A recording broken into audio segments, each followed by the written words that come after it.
श्री स्वामी समर्थ. जय जय स्वामी समर्थ. तुम्हा सर्वांचं पुन्हा एकदा अगदी मनापासून आपल्या या नवीन व्हिडिओमध्ये मी स्वागत करते. तर आज आहे दसरा आणि तुम्हा सर्वांना दसऱ्याच्या विजयादशमीच्या खूप खूप हार्दिक शुभेच्छा. 3 ऑक्टोबरपासून नवरात्र हे सुरू झालं होतं आणि आज नवरात्रीचा शेवटचा विजयादशमीचा दिवस आहे. अश्विन शुद्ध दशमीला आपण दसरा हा सण साजरा करत असतो. विजयादशमीला भगवान श्रीरामांनी रावणाचा वध करून अधर्मावर धर्माचा विजय मिळवला होता. दसऱ्यालाच नवरात्रीची सांगताही होत असते. दसरा हा सण आपल्या हिंदू धर्मातला सर्वात महत्त्वाचा असा खास सण मानला जातो.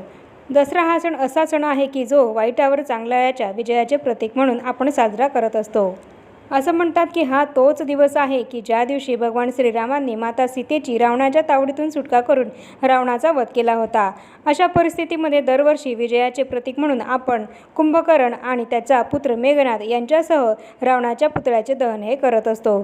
संपूर्ण भारतामध्ये दसरा हा सण मोठ्या थाटामाटात साजरा केला जातो आणि यासोबतच या दिवशी दुर्गापूजासुद्धाही संपत असते. देवी माता दुर्गेने महिषासुराशी 10 दिवस युद्ध करून अश्विन शुक्ल पक्षाच्या 10व्या दिवशी महिषासुर राक्षसाचा वध केला आणि महिषासुराच्या दहशतीतून तिन्ही लोकांचे रक्षण केले. त्यामुळे हा दिवस विजयादशमी म्हणून आपण साजरा करत असतो. तर विजयाचं प्रतीक म्हणून मानल्या जाणाऱ्या या दसऱ्या सणाच्या दिवशी आपण जर काही महत्त्वपूर्ण उपाय केले तर आपल्या जीवनामध्ये ज्या काही अडचणी आहेत त्या सर्व समस्या, अडचणी, संकट दूर होऊन आपल्याला सुद्धा प्रत्येक कामामध्ये यश प्राप्ती होते. आपण करत असलेल्या प्रत्येक कामामध्ये आपल्याला विजय प्राप्त होतो. दसऱ्याच्या दिवशी जर आपल्या जीवनातल्या संकट, अडचणी, समस्या दूर होण्यासाठी आपण जर काही उपाय केले तर ते नक्कीच दूर होतात आणि आपलं जीवन हे संकटमुक्त होतं. तर आजच्या व्हिडिओमध्ये मी तुम्हाला असे काही महत्त्वपूर्ण 10 उपाय हे सांगणार आहे की जे आज आपल्याला दसऱ्याच्या दिवशी करायचे आहेत आणि हे उपाय केल्याने आपलं आयुष्य हे संकटमुक्त होईल. आपल्या जीवनातल्या सर्व अडचणी, समस्या दूर होऊन आपल्याला प्रत्येक क्षेत्रामध्ये, प्रत्येक कामामध्ये यश मिळेल. तुमच्या जीवनामध्ये जर खूप आर्थिक संकट असतील, तुमच्या जीवनात सुख समृद्धी नसेल आणि जर तुम्ही कुठल्या कोर्ट कचेरीच्या फेऱ्यांमध्ये अडकले असाल, त्याचप्रमाणे तुम्ही करत असलेल्या नोकरी व्यवसायामध्ये जर तुम्हाला खूप अडचणी येत असतील आणि खूप प्रयत्न करून सुद्धा जर तुमच्या या अडचणी दूर होत नसतील आणि तुम्ही हातामध्ये घेतलेल्या प्रत्येक कामामध्ये जर तुम्हाला यश मिळत नसेल किंवा जर सारखं आजारपण हे तुमच्या भोवती परत फिरून येत असेल, संकट हे तुमच्या मागे हात धुवून लागलेले असतील, एक झालं की एक संकट हे सतत तुमच्या मागे लागत असेल आणि त्याचप्रमाणे तुम्हाला सतत आर्थिक अडचणींचा सामना हा करावा लागत असेल, तुम्हाला जर सतत आर्थिक अडचण ही जाणवत असेल तर यासारख्या ज्या काही तुमच्या समस्या असतील तर त्या समस्या तुमच्या दूर होण्यासाठीच तुम्हाला काही महत्त्वपूर्ण उपाय आज दसऱ्याच्या दिवशी करायचे आहेत. तर आजच्या व्हिडिओमध्ये असे कोणते उपाय आपल्याला करायचे आहेत याबद्दलच संपूर्ण माहिती मी तुम्हाला देणार आहे. त्यामुळे हे महत्त्वपूर्ण उपाय जाणून घेण्यासाठी हा व्हिडिओ तुम्ही कुठेही स्किप न करता शेवटपर्यंत नक्की बघा आणि त्याप्रमाणे तुमच्या जीवनामध्ये जी समस्या असेल तर त्या समस्येनुसार तुम्ही उपायसुद्धा नक्की करा. काही ठराविक दिवशी जर आपण काही अत्यंत प्रभावी उपाय जर केले तर त्याचे फळ हे आपल्याला निश्चितच मिळत असते. आणि आजचा दसरा हा सण असा आहे की ज्या दिवशी प्रभू श्रीरामांना सुद्धा विजय हा प्राप्त झाला होता आणि त्याचप्रमाणे देवी मातेला सुद्धा आज विजयादशमीच्या दिवशी विजय हा प्राप्त झाला होता. असा हा विजय प्राप्त करून देणारा महत्त्वाचा दिवस आहे. त्यामुळे आपण सुद्धा आपल्या जीवनामध्ये ज्या काही संकट, समस्या, अडचणी आहेत तर त्या दूर होण्यासाठी आपल्या जीवनातील वाईट, नकारात्मक गोष्टींवर आपल्याला विजय मिळावा यासाठी हे काही महत्त्वपूर्ण उपाय करायचे आहेत. त्यामुळे हा व्हिडिओ तुम्ही शेवटपर्यंत नक्की बघा. चला तर मग आता आपण आपल्या आजच्या या व्हिडिओला सुरुवात करूया आणि हे 10 महत्त्वपूर्ण उपाय जाणून घेऊया. कष्ट आपण करत असतो पण त्या कष्टाला नशिबाची आणि भाग्याची साथ मिळावी यासाठीच आपल्याला हे काही महत्त्वपूर्ण उपाय हे करावे लागतात. कधी खूप कष्ट करून सुद्धा आपल्याला आपल्या भाग्याची आणि नशिबाची साथ मिळत नाही आणि त्यामुळेच आपल्या जीवनामध्ये आपली प्रगती होत नाही आणि म्हणूनच भाग्याची, नशिबाची साथ आपल्याला मिळण्यासाठीच हे महत्त्वपूर्ण उपाय आपल्याला महत्त्वपूर्ण दिवसाला करावे लागतात. तर त्यातलाच पहिला उपाय आपला आहे तो म्हणजेच संपत्ती आणि सुख समृद्धी ही आपल्याला प्राप्त व्हावी यासाठी. तर दसऱ्याच्या दिवशी माता लक्ष्मीचे ध्यान आपल्याला करायचे आहे आणि लक्ष्मी मातेच्या मंदिरामध्ये जाऊन लक्ष्मी मातेचे दर्शन हे आपल्याला घ्यायचे आहे आणि लक्ष्मी मातेच्या मंदिरामध्येच झाडू आपल्याला दान हा करायचा आहे. आणि जर तुमच्या घराच्या आजूबाजूला लक्ष्मी मातेचं मंदिर जर नसेल तर तुम्ही एखाद्या कुठल्याही मंदिरामध्ये झाडू हा आज दसऱ्याच्या शुभदिनी दान हा करू शकतात आणि महालक्ष्मी मंदिरामध्ये जाऊनच जर तुम्ही झाडू दान केला तर अतिशय उत्तम. असं केल्याने आपल्या जीवनामध्ये धन, सुख, समृद्धी, संपत्ती ही वाढत असते.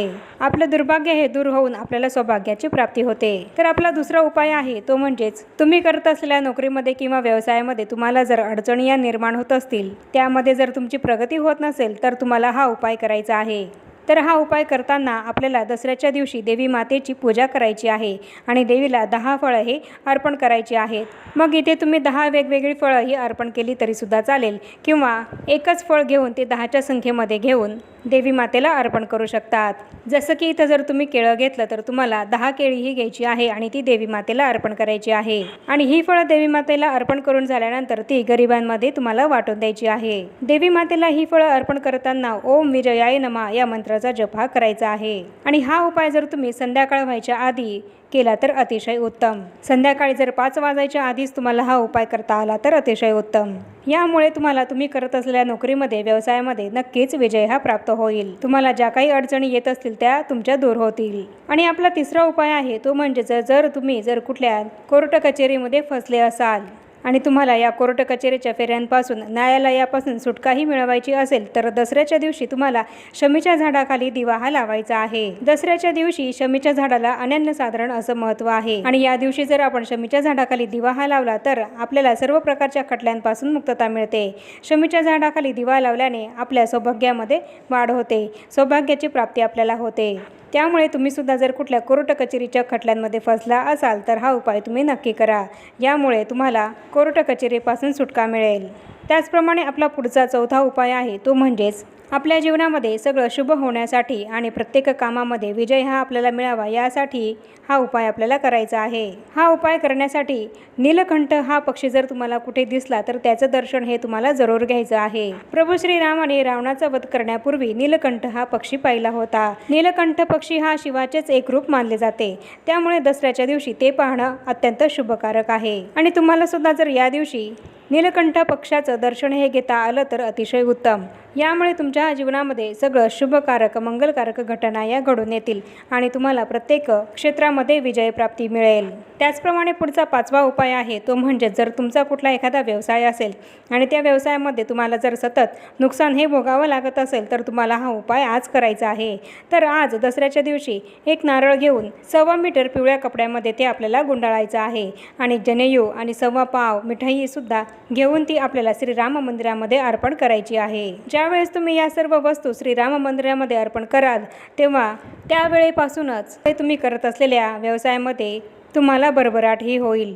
तुमच्या व्यवसायाला त्वरित गतीही प्राप्त होईल. त्यामुळे जर तुमचा एखादा व्यवसाय असेल आणि त्यात तुम्हाला नुकसान भोगावं लागत असेल, तुमच्या व्यवसायाला गतीही प्राप्त होत नसेल तर तुम्ही हा आज उपाय नक्कीच करा. त्याचप्रमाणे पुढचा महत्त्वाचा उपाय आहे तो म्हणजे जर सतत तुम्ही आजारी पडत असाल किंवा तुमच्या कुटुंबामध्ये एखादी व्यक्ती सतत आजारी पडत असेल तर त्यासाठी हा उपाय तुम्हाला आज करायचा आहे. तुमचा किंवा तुमच्या कुटुंबातील एखाद्या व्यक्तीचा रोग किंवा त्रास हा दूर करण्यासाठी एक संपूर्ण पाण्याचं नारळ हे तुम्हाला घ्यायचं आहे आणि ते जर तुम्ही सतत स्वतः आजारी पडत असाल तर तुमच्यावरून स्वतःवरून 21 वेळा ते ओवाळून रावण दहनाच्या अग्नीमध्ये फेकून द्यायचं आहे. आणि इतर जर कुठली व्यक्तीही तुमच्या कुटुंबातील सतत आजारी पडत असेल तर त्या व्यक्तीवरून हे नारळ तुम्हाला 21 वेळा ओवाळून रावण दहनाच्या अग्नीमध्ये फेकून द्यायचं आहे. आणि हे नारळ तुम्ही जर घरातील सर्व सदस्यांवरून ओवाळून घेतलं आणि रावण दहनाच्या अग्नीमध्ये टाकलं तरीसुद्धा चालेल. यामुळे तुमच्या कुटुंबातील प्रत्येक व्यक्तीचा त्रास, रोग, आजारपण हे दूर होईल. तुमच्या घरातील इडापिडाही निघून जाईल. तुमच्या घरातली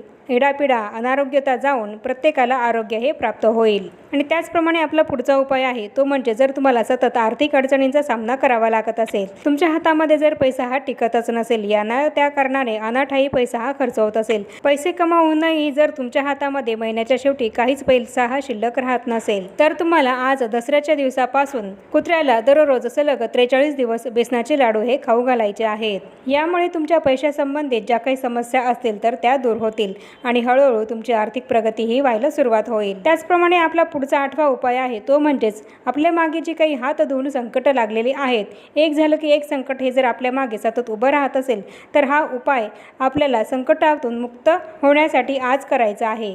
तर दसऱ्याच्या दिवशी सुंदरकांडाची कथाही आपण आज ऐकायची आहे. यामुळे आपले सर्व रोग आणि मानसिक समस्या या दूर होतात आणि आपल्या मागे जी काही संकटही लागली आहेत ती सुद्धा दूर होतात. ही सुंदरकांडाची कथा तुम्ही यूट्यूबला सर्च करून यूट्यूबवर लावून सुद्धा ऐकू शकतात. यामुळे तुमच्या जीवनातील संकटही नक्की दूर होतील.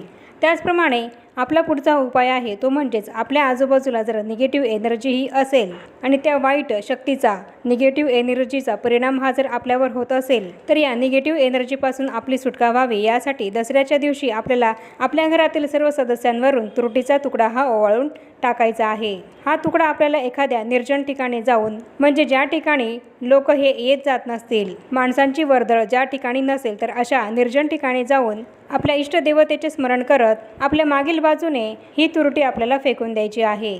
तुमच्या आजूबाजूला किंवा तुमच्या घरामध्ये जर यासारखी निगेटिव्ह एनर्जी असेल तर ती सर्व नकारात्मक ऊर्जा हा उपाय केल्याने दूर होईल. सगळी निगेटिव्ह एनर्जी यामुळे नष्ट होईल आणि तुमच्या आजूबाजूला सकारात्मक ऊर्जेचा प्रवाह हा निर्माण होईल. तुम्हाला सुद्धा जर तुमच्या आजूबाजूला निगेटिव्ह एनर्जी आहे असं वाटत असेल तर आज हा उपाय तुम्ही नक्की करा. यामुळे तुमच्या जीवनामध्ये नेहमी सकारात्मक ऊर्जा ही कायम बनून राहील आणि नकारात्मक ऊर्जाही नष्ट होईल. त्याचप्रमाणे आपल्या जीवनामध्ये कुठलंच काम हे व्यवस्थित पार पडत नसेल, कुठलंच मंगल कार्य हे सुद्धा जर होत नसेल, कोणतीच घटना ही शुभकारक जर तुमच्या जीवनामध्ये होत नसेल तर तुम्हाला पुढचा हा 10वा आणि शेवटचा उपाय करायचा आहे. दसऱ्याला रावणाच्या दहनानंतर जर तुम्ही गुप्तदान दिलं तर यामुळे तुमच्या आयुष्यामध्ये नेहमी सतत शुभकारक घटना या घडायला सुरुवात होईल. दसऱ्याच्या दिवशी गुप्तदान करणं अत्यंत महत्त्वकारक मानलं जातं आणि तसंच शुभकारक सुद्धा मानलं जातं आणि म्हणूनच आपल्या जीवनामध्ये सगळ्या शुभकारक घटना या घडण्यासाठी आज रावण दहनानंतर एखाद्या मंदिरामध्ये तुम्ही गुप्तदान हे द्यायचं आहे. मग हे गुप्तदान तुम्ही तुमच्या यथाशक्ती देऊ शकतात. तुम्हाला जर पैसे दान द्यायचे असतील तर तुम्ही पैसे दान देऊ शकतात किंवा एखादी त्या मंदिरासाठी लागणारी उपयुक्त अशी वस्तूसुद्धा तुम्ही दान देऊ शकतात.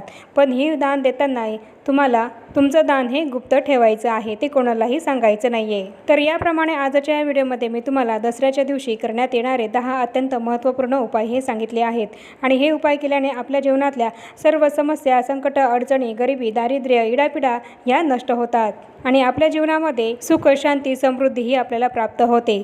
आरोग्य हे आपल्याला प्राप्त होतं आणि प्रत्येक कामामध्ये विजय हा आपल्याला यामुळे प्राप्त होतो आणि म्हणूनच तुम्ही सुद्धा या 10 उपायांपैकी तुमच्या समस्येनुसार उपाय हा नक्की करा. आणि हे जे काही उपाय मी तुम्हाला सांगितले आहेत तर ते आजच्याच दिवशी आपल्याला करता येणार आहे. त्यामुळे ही संधी तुम्ही सोडू नका. आणि आता या छोट्याशा माहितीसह आपण आपला आजचा हा व्हिडिओ इथेच थांबवूया. चॅनलवर जर तुम्ही पहिल्यांदाच आला असाल तर चॅनलला जरूर सबस्क्राईब करा आणि या व्हिडिओला जास्तीत जास्त लाईक आणि शेअरसुद्धा जरूर करा. आणि भेटूया पुन्हा अशाच नवीन एका माहितीपूर्ण आणि महत्त्वपूर्ण व्हिडिओसोबत. तोपर्यंत सर्वांना श्री स्वामी समर्थ.